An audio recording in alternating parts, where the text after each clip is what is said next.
And we're back with another episode of Before You Buy, that show where we give you some straight up gameplay and our first impressions of the latest games releasing. As usual, it's me, your old pal Jake Baldino, and today we're finally talking about Resident Evil Village. This is a direct follow-up to RE7. They are continuing down the first-person survival horror path, only this time the action is bigger and the horror is, like, zanier. Now, I'm not going to waste your time. Real quick, Village is great. It's got some weird bits, and I don't know if it's quite as strong or as consistent as 7, but that might vary by your personal preference really more than anything. But long story short, if you enjoyed 7, you're probably going to enjoy this one, especially thanks to some nice new surprises and some really cool moments. But there's a lot to explain, so before we get in, just so you know, Capcom sent us the game early, so I've been able to see through the entire campaign and start replaying it again.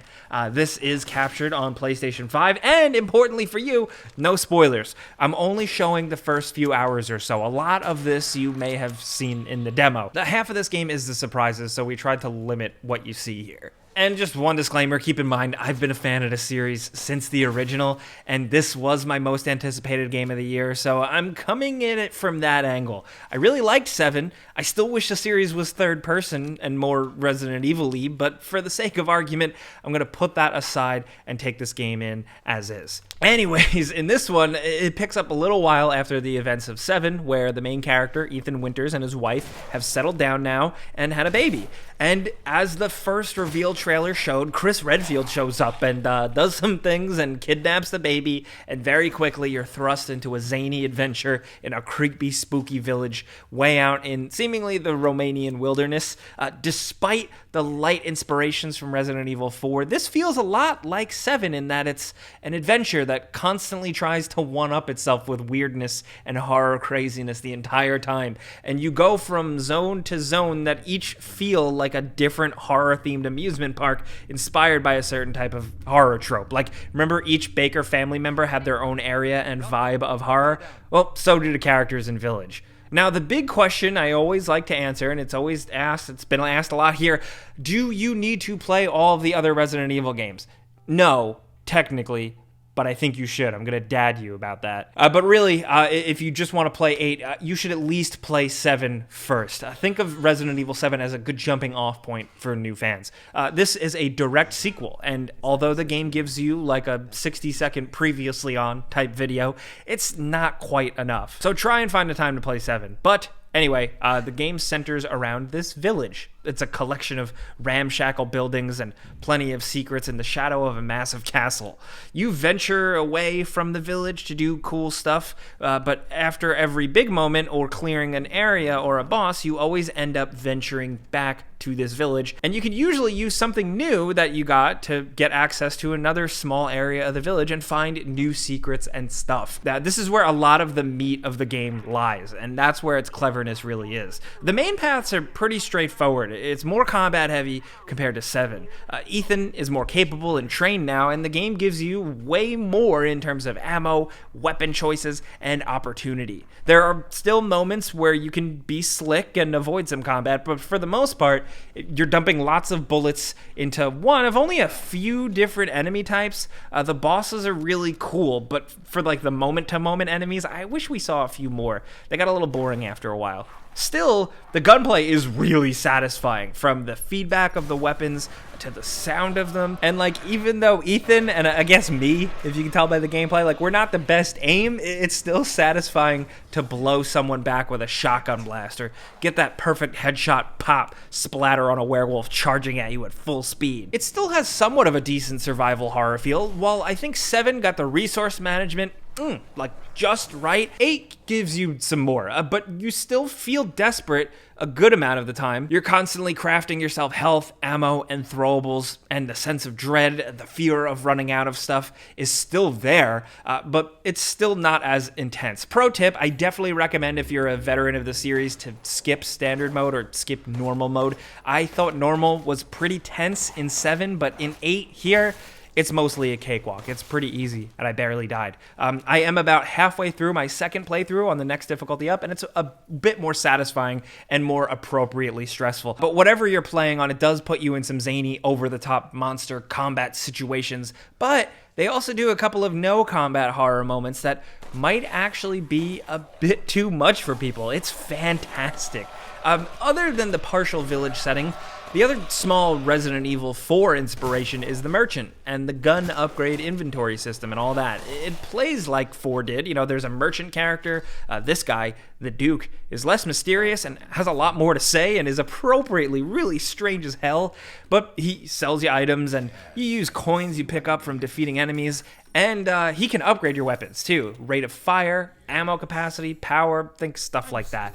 And it's satisfying to slowly tune your gun up, just like it was in 4, way back when. He also sells weapon attachments too. And just like in other Resident Evil games of the past, you can stumble upon a cool attachment in the environment that makes your gun way cooler. It's very satisfying. That's what makes the exploration so rewarding here. There's collectibles and stuff like that, but there's also a layer of finding areas that have little animals and then kill those animals for meat and bring them back to the Duke, and if you have enough, he can essentially cook you a dish that improves your health or your block. So there's a lot, and that's all what makes the exploration good. You know, there's some pretty big missable areas and missable environments and a lot of cool guns you can get in the game. This is where some of the puzzle and cleverness lies, you know, stuff in the environment you just need to see out.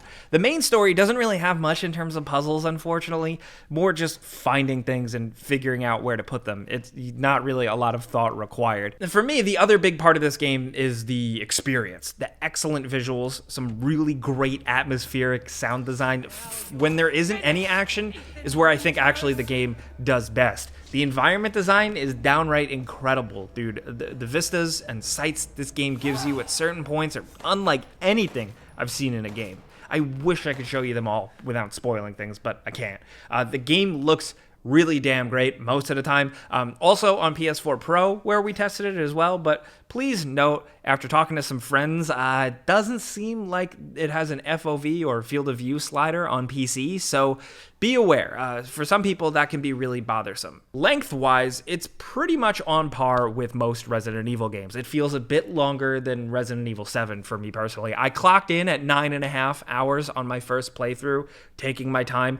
I've heard some people have shorter times, but I've had a couple of friends come closer to like 11 hours. Now, to some, that might sound like an outrage, but if you've played Resident Evil games, you know this is par for the course. These emphasize mastery and replayability, and this one has a lot of secrets and fun exploration, so I immediately jump back in just like I do with every single one of these. Post-game stuff is similar to 7. Accomplishments throughout your playthrough are tallied, and then you can spend points on concept art, character models, or weapons and help for your next playthrough.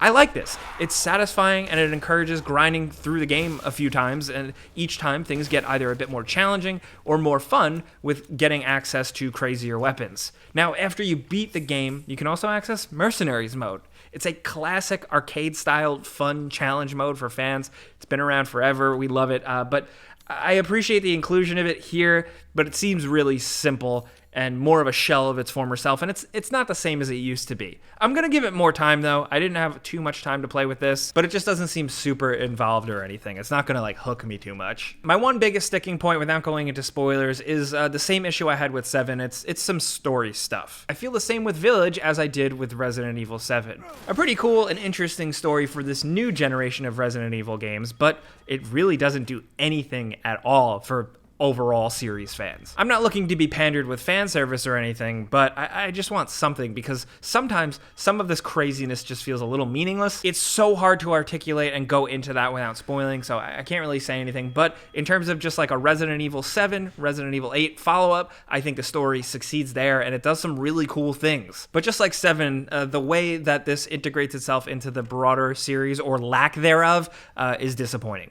Still, don't get it twisted. I think Village is a lot of fun. Again, I don't know if it's always going to be as strong or as memorable as 7. I think you're going to have people that just really love 7 more, and some people that really love Village more. I still very much think this is worth experiencing. If you're a horror fan, a horror game fan, a new Resident Evil fan, or an old Resident Evil fan, they're still creating some really cool, really fun stuff that you should see out. But of course, this is a before you buy. You know how this goes down by now. I give you some pros, some cons, what the game is, and of course, a lot of personal opinion. So now I want to hear yours down in the comments. We've had our hands on this game for a few days, but if you breeze through in the last 24 hours or so since launch, I'd love to know what you think. Try and keep it spoiler-free in the comments for other people who still haven't played the game. But let me know what you think about Resident Evil Village, maybe what's your favorite weapon, anything at all down in the comments. Now, I gotta say, thank you guys for watching our Before You Buy videos. I work very hard on these, so thank you for showing up. You probably know by now, but clicking the like button's all you gotta do. It helps us out, and we appreciate it. But I'm Jake Baldino. If you got anything else for me, you can yell at me on Twitter and Instagram at Jake Baldino. I'm working on some more Resident Evil videos for my side channel, youtube.com/Jake Baldino. But that's it. Thank you guys for watching, and we will see you next time.